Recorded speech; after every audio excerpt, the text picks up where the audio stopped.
Oi, gente, bem-vindos a mais um podcast do Zemilha em Foco. E hoje a gente vai falar sobre um tema um pouco específico, mas ele é muito importante para a saúde animal e para a produção animal também, que é a microbiota da cavidade oral dos porcos.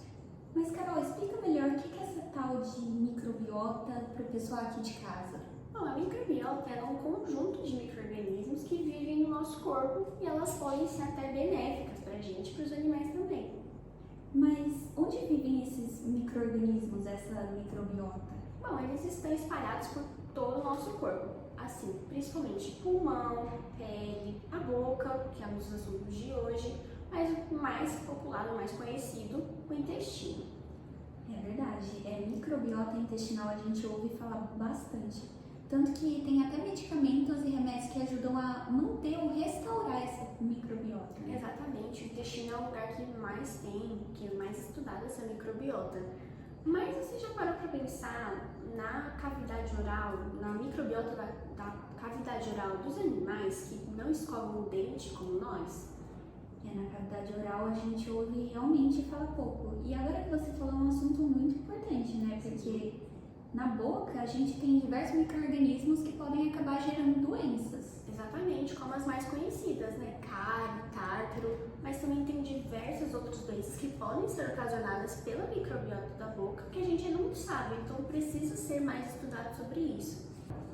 E por isso a gente trouxe uma pessoa que entende bastante sobre o assunto. Professora Letícia, você pode se apresentar pra gente? Seja bem-vinda, professora, ao nosso podcast. E eu vou pedir para você, primeiramente, se apresentar, falar da sua área de informação, falar o que você faz aqui na IFZE, no CMV. Tá bom. Bom, para quem não me conhece, meu nome é Letícia, sou professora aqui no curso de Medicina Veterinária da Faculdade de Zootecnia e Engenharia de Alimentos da Universidade de São Paulo. E eu fui contratada para trabalhar principalmente com doenças de suínos e epidemiologia, mas acabo também dando algumas aulas de doenças infecciosas, de defesa sanitária. E como eu estou coordenadora do curso, também ajudo na introdução à medicina veterinária no primeiro ano e no internato, que é o nosso nono semestre. Então eu acabo acompanhando os alunos ao longo de todo o curso. E eu cheguei aqui por conta da minha formação, né? Que eu, obviamente, sou médica veterinária. Fiz minha residência com medicina veterinária preventiva, um mestrado com microbiologia, um doutorado com epidemiologia. Trabalhei 6 anos na Secretaria da Agricultura, em laboratório de diagnóstico referenciado ao Ministério, né? Então a gente fazia principalmente diagnóstico da peste suína clássica para o Ministério da Agricultura, para animais de reprodução, para animais de exportação, e depois acabei vindo aqui para a faculdade trabalhar com a graduação, e minhas linhas de pesquisa elas estão principalmente direcionadas a patógenos de doenças entéricas e que atacam outros sistemas também, como respiratório, reprodutivo, e agora, mais recentemente, essa parte das ômicas, né, de microbioma, de metagenômica. A gente está olhando um pouco mais a comunidade microbiana desses animais.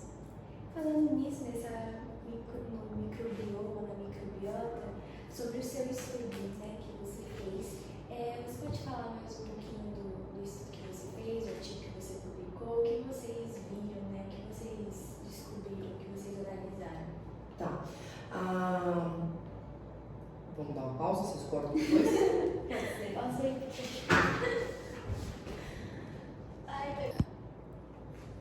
Então, sobre essa publicação que vocês pediram para eu vir explicar, ela é derivada de um projeto FAPESP que foi apoiado para que a gente pesquisasse a microbiota bacteriana de suínos em granjas comerciais, e a gente queria procurar quais eram as bactérias, qual era a comunidade bacteriana, tanto da boca, quanto do ambiente, quanto das fezes. Então, no nosso raciocínio, eu queria enxergar epidemiologicamente a via de eliminação, que seriam as fezes, como que aquilo estava contaminando o ambiente, que seria o chão da baia, e como que isso estaria entrando no animal pela porta de entrada, que é a boca via oral nesse caso.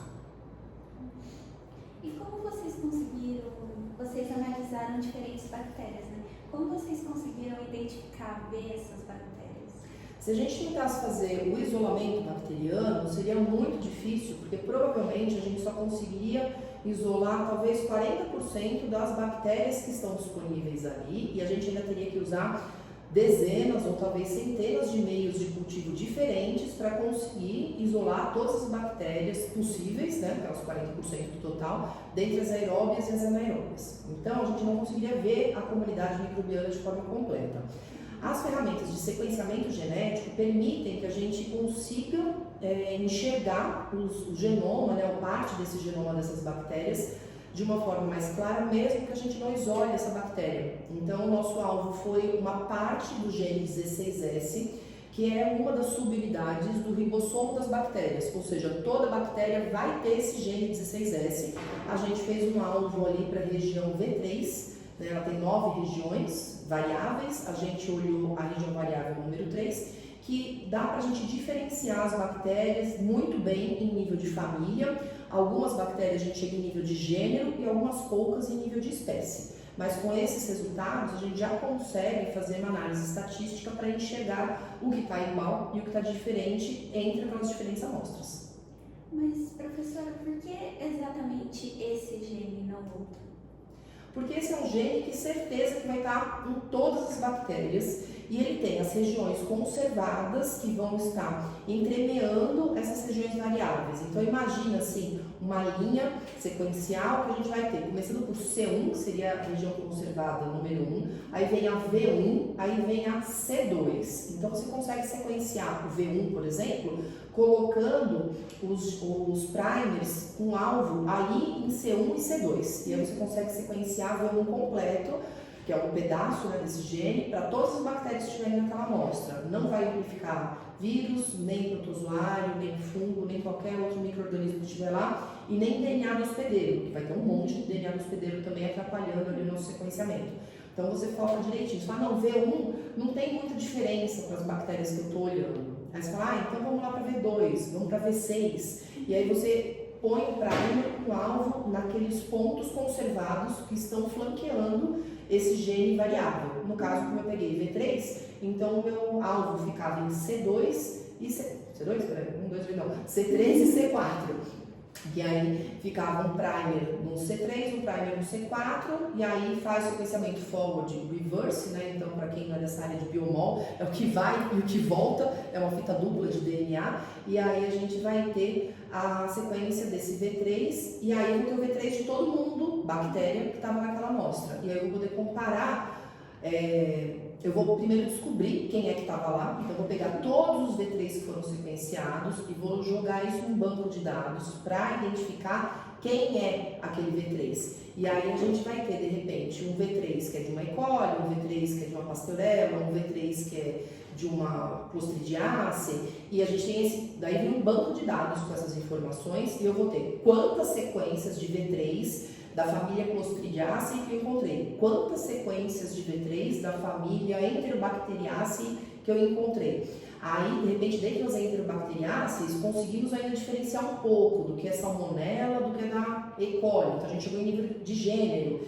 Então, a gente vai ter essa tabela, que foi batida ali com um banco de dados, que a gente usa muito o Silva, na última versão, já está no 150, não sei quanto. E aí a gente vai identificando essas bactérias em todos os níveis taxonômicos, né? Mas que a gente vai olhar principalmente para a família e para gênero, quando dá, e se der certo de olhar a espécie, perfeito. Mas só em família e gênero já dá para a gente ver bastante coisa. Legal. Então você basicamente lê o DNA das bactérias, aí você vai fazendo uma comparação de quais tem aqui, quais tem ali. Muito interessante. Exatamente, essa parte estatística que eu falei, que o pessoal tem medo da estatística, é exatamente ver quem está ali e quem está aqui. Então assim, quem estava na saliva ou no fluido oral, que seria o termo mais correto, quem está no chão da baia, quem está nas fezes, e aí é igual, é diferente, tem a mesma quantidade. Então as diversidades que a gente avalia é para a gente ver essas similaridades e diferenças entre as amostras. Interessante. E o que vocês descobriram com essas amostras que vocês coletaram? Como essas amostras se diferenciaram mais, que deu para ver mais as diferenças? Então, a gente estudou 5 granjas, então é um estudo observacional, a gente não pode considerar que isso é representativo de todas as granjas brasileiras ou todas as granjas do estado de São Paulo. Mas eu já tinha algumas hipóteses do que poderia ser igual, do que seria diferente, e ainda que poderia ter alguma influência do tamanho da granja nesses resultados, granjas pequenas, granjas médias ou granjas grandes. O tamanho de uma granja a gente dá pelo número de matrizes, né, o número de fêmeas reprodutoras que estão ali. Então, eu consegui, né, a gente não tinha dinheiro para fazer muito experimento, porque é um experimento caro, essa parte de sequenciamento é ainda um pouco cara para fazer em grande quantidade.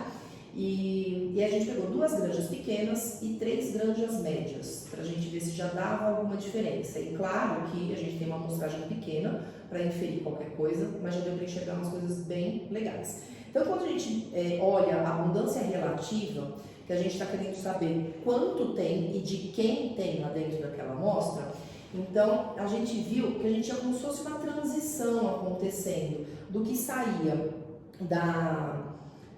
das fezes, que passava pelo meio ambiente, que seria via de transmissão, para chegar na porta de entrada. Então, quando a gente olha o gráfico que aparece lá no trabalho, a gente vê que tem uma transição ali, que está acontecendo alguma coisa que parece ter uma quantidade maior ali nas fezes, e umas outras tem muito pouquinho. Aí, quando a gente vai para o meio ambiente, está meio equilibrado, e a hora que a gente chega na boca, isso inverte. E isso comparando só quem está ali e quantidade. Então, a gente já teve ali um sinal que era uma coisa que eu esperava, né? Que sim, tem uma correlação direta entre a transição dessas bactérias da via de eliminação, passando pela via de transmissão, chegando na porta de entrada. Então já comprovou uma coisa que eu, como epidemiologista, sabia, mas eu queria ver os números, né? A gente tem que provar aquilo que a gente acredita.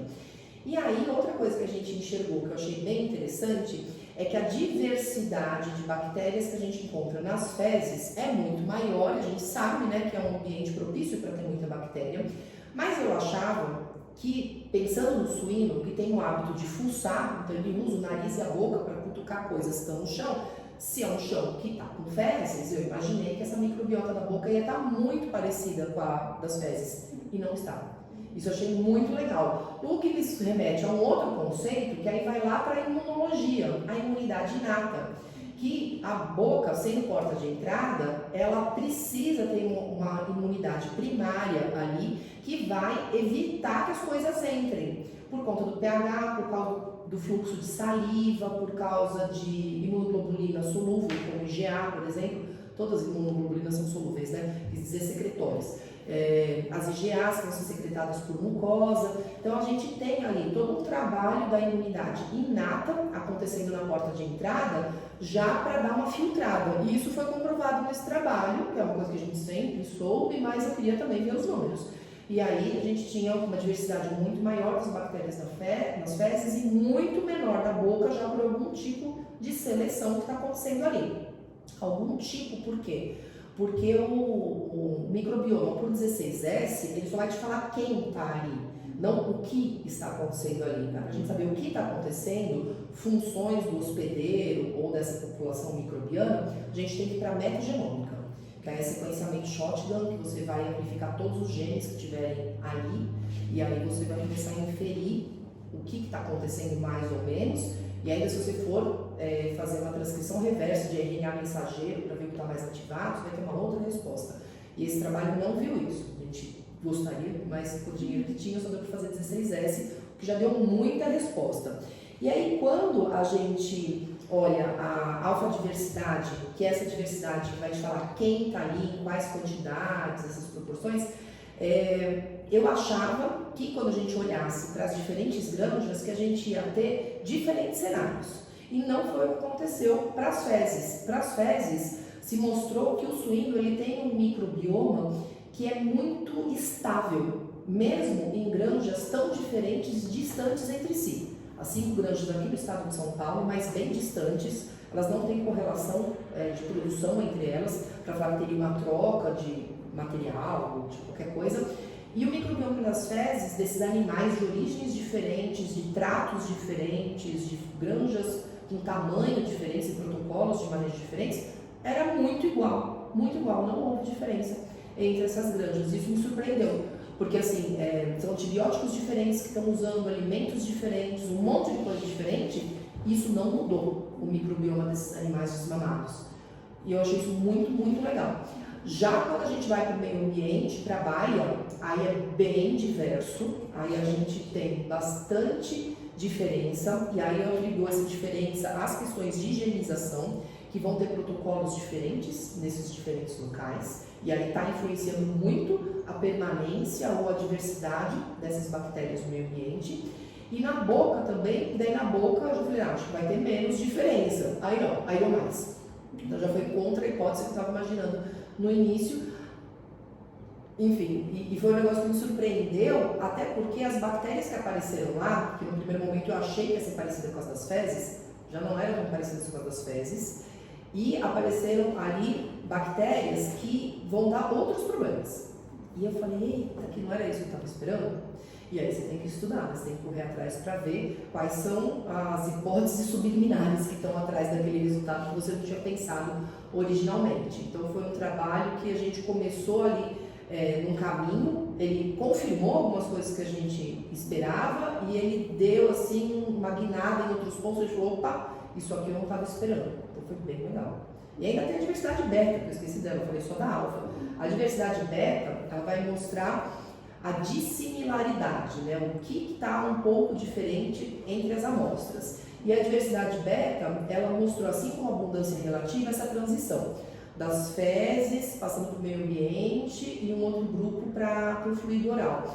E o interessante é que, se a gente olhar o comportamento das amostras de diferentes fazendas, elas têm internamente distribuições diferentes. Então, por exemplo, da fazenda 1, se eu não me engano, as fezes e o meio ambiente estavam muito parecidos, que era uma fazenda pequena. A fazenda 4, que era outra fazenda pequena, a gente tinha saliva e ambiente muito parecido, e fezes distante. E as fazendas médias, essas ficaram bem separadinhas. Fezes ficou num bloco, o meio ambiente ficou em outro e o fluido oral ficou em outro. Então, a gente tem uma variabilidade interna entre o que está acontecendo ali, que também é bem interessante. Então, deixa eu ver se eu entendi. Entre as amostras, houve uma grande variabilidade quando a gente compara os micro-organismos que estavam na boca dos animais? Sim, sim. E por que isso aconteceria? Então, a gente não sabe exatamente o porquê que, mesmo tendo esse core bacteriano muito igual no intestino de todos os animais estudados, a gente...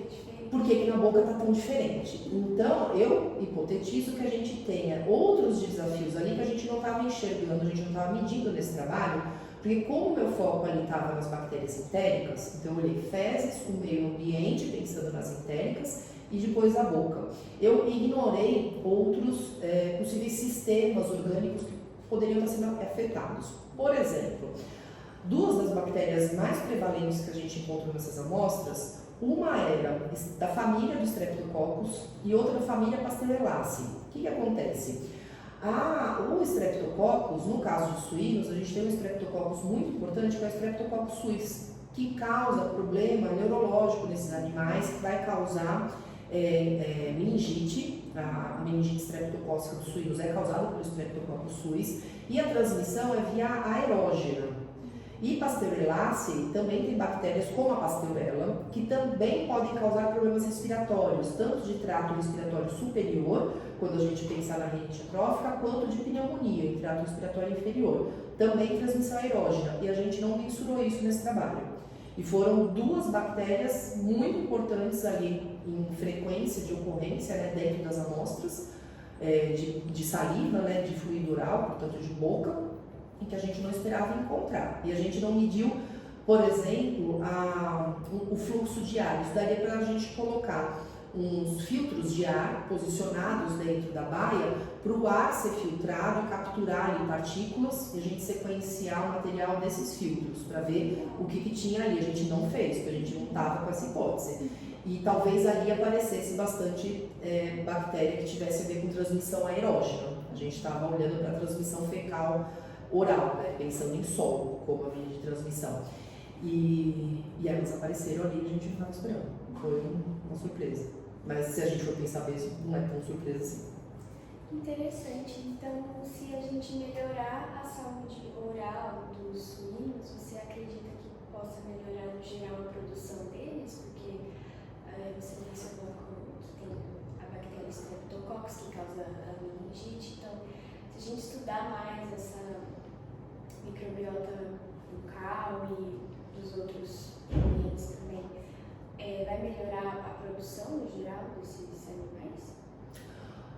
Olha, é uma pergunta interessante essa que você me fez, porque quando a gente pensa na cadeia epidemiológica e veterinário, acaba olhando só para as duas pontas da cadeia epidemiológica. Que a gente tem, ó, para quem não sabe, tem a fonte de infecção, que é o animal que está infectado, e a gente tem o suscetível lá na outra ponta, que é o animal que será infectado, é a próxima vítima. Aliás, ó, vou fazer propaganda, hein? Lá no meu outro canal tem uma série completa só sobre cadeia epidemiológica. Estou fazendo propaganda. Pode pôr no arroba, eu quero todo mundo indo lá ver essa série. Tá na metade ainda, ela não acabou. Estamos lançando essa semana via de eliminação. E aí, então a gente tem essas duas pontas, né? Então você tem a fonte de infecção e aí você tem, esse micro-organismo tem que sair da fonte de infecção. Então é aí que a gente tem a via de eliminação. Ele passa pelo meio ambiente, que é a via de transmissão, para ter a porta de entrada para entrar no suscetível. Nesse trabalho a gente olhou a via de eliminação fezes, meio ambiente baia, a porta de entrada, a boca, a saliva, o fluido oral desse suscetível. E aí a gente fala, bom, onde que a gente vai intervir, né? O veterinário ele vai querer intervir no animal doente sempre, né? E talvez proteger o suscetível. E aí você me falou, de repente, se a gente melhorar a saúde oral desse suíno, a gente vai melhorar, de repente, essa barreira na porta de entrada? Então a minha resposta, eu acho que é sim. Só que a gente hoje não tem nada que eu saiba no mercado que tenha como alvo a porta de entrada dos suínos. A gente vai ter tratamento para a fonte de infecção, eventualmente vacina para esse suscetível, mas a gente não tem alguma coisa focada, por exemplo, na via de eliminação, que é fezes, a não ser recolher essas fezes da baia e levar para um tratamento, seja uma compostagem, seja uma lagoa de decantação, seja um biodigestor. E para a porta de entrada, a gente não tem um produto específico para isso. Eu imagino que, assim, alguns produtos aditivos nutricionais talvez ajudem a essa boca ficar mais saudável. Mas não tem nada que tenha esse alvo, que seja a função principal. Talvez seja uma atividade secundária desse aditivo que acaba ajudando a boca a ter uma barreira primária imunológica melhor. Mas aí, a parte que nenhum veterinário quer é o que? O ambiente, né? Você limpar a baia. Então vai lá, recolhe essas fezes. Depois que você recolheu, você removeu a matéria orgânica, você passa sabão, né? Vai ensaboar isso aí. Enxagou, secou, você passa o desinfetante. Não adianta pôr desinfetante num negócio que está sujo ou que está molhado ainda, né? Aí depois disso é que você vai deixar outros animais entrar e, se der, ainda fazer um vazio sanitário. Daí você vai ter umas bactérias lá, vírus, protozoários, seja quem for, meio perdido ali, porque não tem hospedeiro. Ele pode, de repente, colapsar no sistema e quando chegar um hospedeiro novo, um suscetível agora, já não tem mais ninguém ali de importante ou vai ter em baixa quantidade.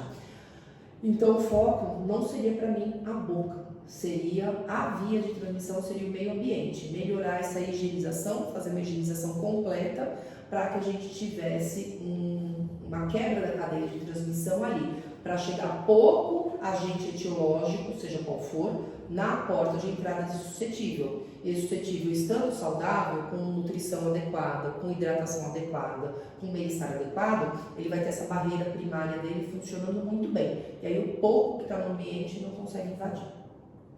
Interessante. Eu fiquei, na verdade, curiosa. Como essas bactérias, elas interagem entre si e também como elas interagem com o hospedeiro?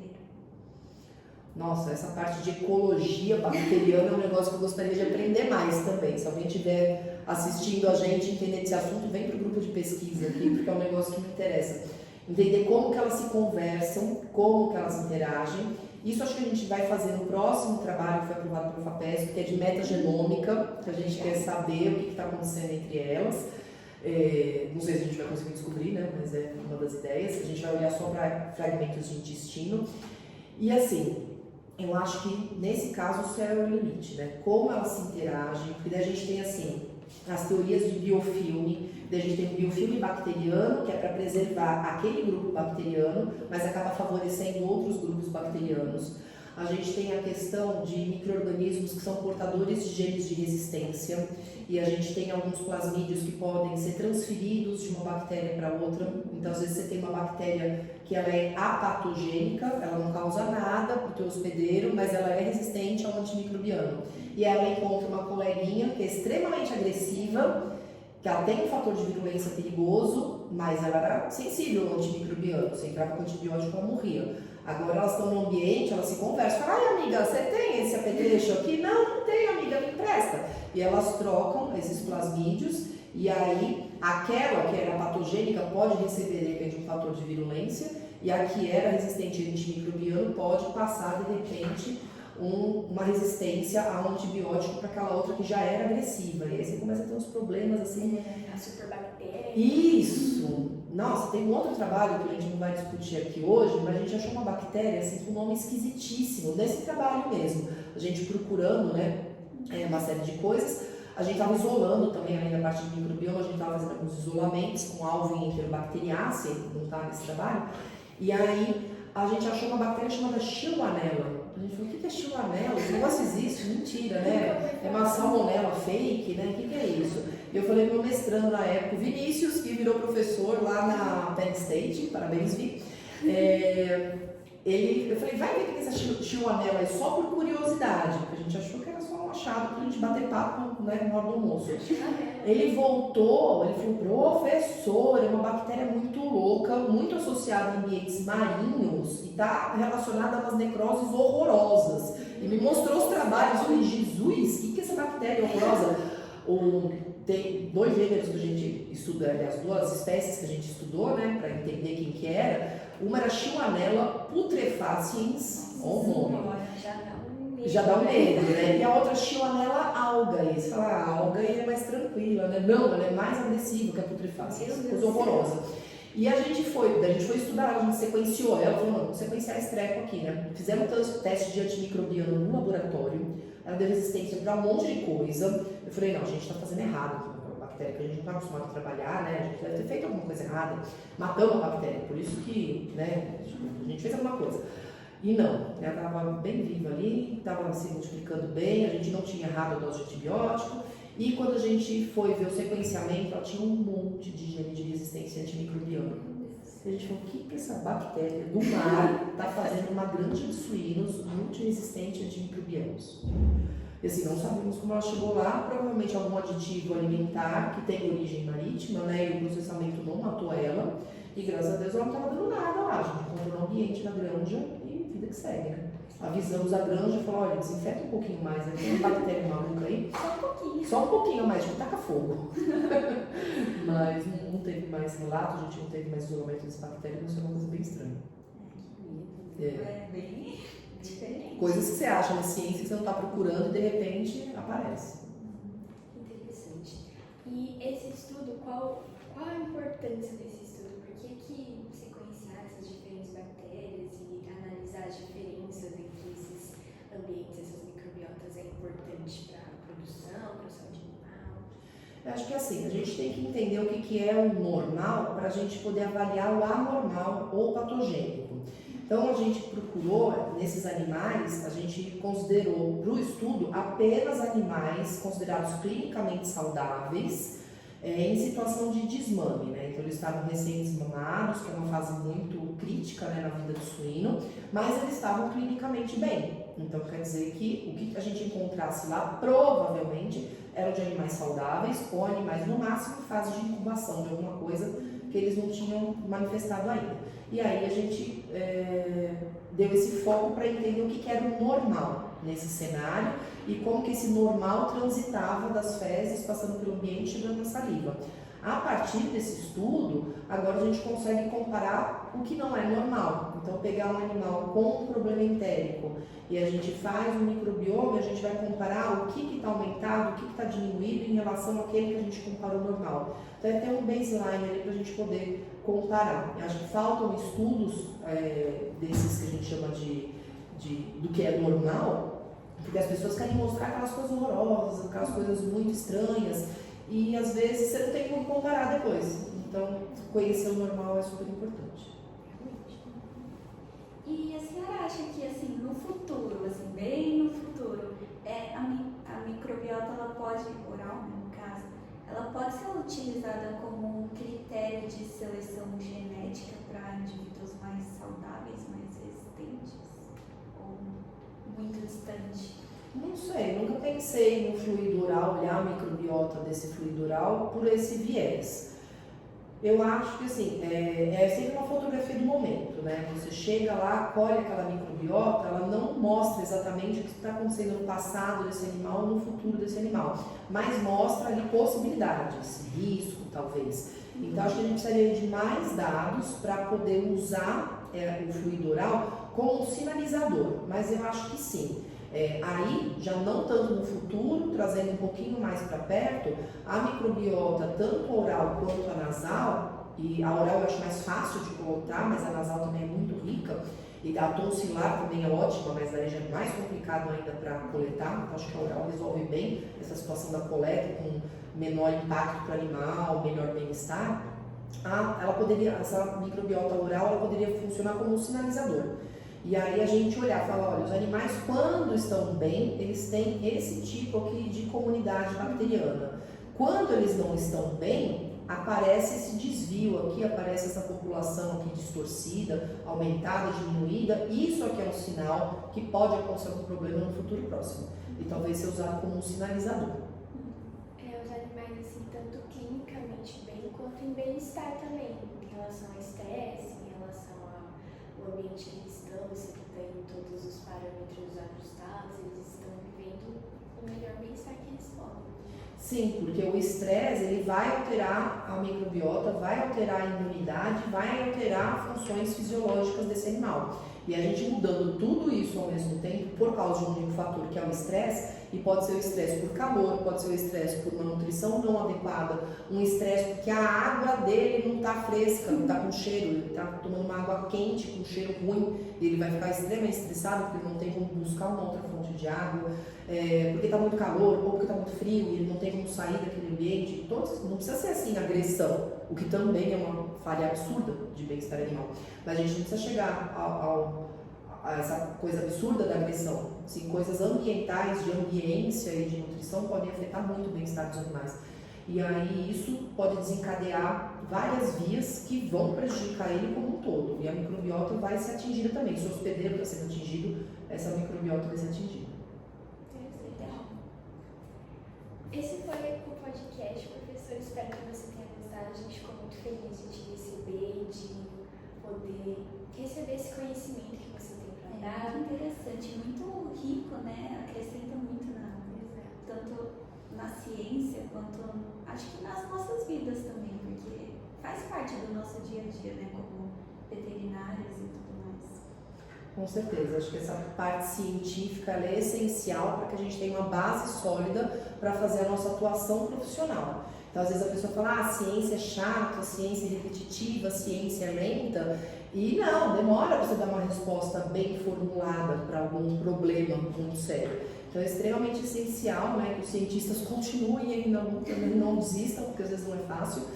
E trazendo esses dados, né, talvez isso daqui a 10, 15 anos seja a base para um produto que vai ser lançado no mercado, para uma ação de melhoria na produtividade desses animais ou no bem-estar desses animais. Então a gente às vezes, quando faz esse trabalho um pouco mais básico, menos aplicado diretamente, às vezes a gente não enxerga o potencial disso lá no futuro, mas ele vai ser um alicerce para muita coisa ali na frente.